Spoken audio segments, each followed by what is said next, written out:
Two people have been left homeless by an early morning fire that destroyed a house in rural Canada. Firefighters were called to a house on Faulkner Trail just after 4:30 for a fire in the garage. By the time crews arrived on scene, it had spread to the house. Water was trucked into the scene from Hope Side Road because there was no fire hydrant nearby. No one was hurt, but investigators are now trying to find out what started the fire. A 21-year-old man is facing charges after a 28-kilometer police pursuit through West Quebec. The chase started around 11:30 last night when police tried to stop a car on Highway 105 in La Pêche. It ended 15 minutes later when the suspect vehicle collided with a cruiser in Chelsea. Police say the suspect was driving with a suspended license. After a surprise resignation by Ontario Premier Dalton McGuinty on Monday, the Liberal Party is now scrambling to find a new leader. And Ottawa Centre MPP Yasser Naqvi says he's considering a run for the leadership.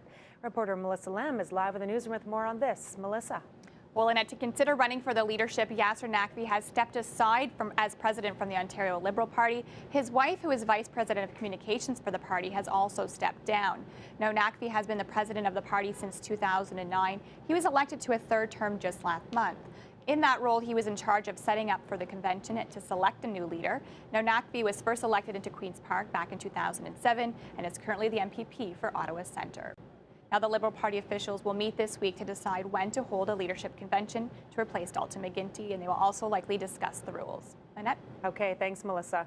Activists are calling for the immediate release of a Cornwall woman who gave birth in jail. The family of Julie Belota says the 26-year-old gave birth at the Ottawa Carleton Detention Centre last month after her calls for help were ignored. Yesterday, the group called the Mother and Baby Coalition rallied outside the office of Ottawa MPP Madeleine Meilleur. They say it's an outrage that Belota is not with her child.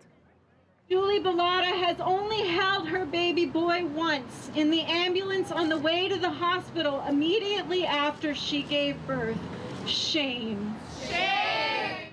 The lawyer for Belota told the Ottawa Citizen that after talking with the Crown Attorney, he is optimistic Belota will soon be released from custody. 16 people are facing charges after an investigation targeting online child predators in the prairies and the north. Police say the child pornography ring was operating in Alberta, Saskatchewan, Nunavut, and the Northwest Territories. Hundreds of thousands of images were found on more than 100 computers and 1,000 disks. Most of the victims in the images were under the age of 12, including a number of infants. Police say a boy in Saskatoon was rescued from years of abuse during the investigation. The RCMP is still trying to determine why an American man shot a Canadian border guard. The border guard is now recovering in hospital after she was shot and wounded at the BC-Washington border Tuesday. The gunman killed himself moments after the attack. The border crossing between Surrey, BC and Blaine, Washington will reopen later this morning. The Snowsuit Fund is hoping to keep hundreds of children warm this winter. The fundraiser launched its 31st year of serving families in need of warm winter clothing yesterday. An estimated 15,000 Ottawa children are in need of a snowsuit. The Tim Hortons Smile Cookie campaign raised more than $96,000 this year, which is enough to provide snowsuits for 2,400 needy children.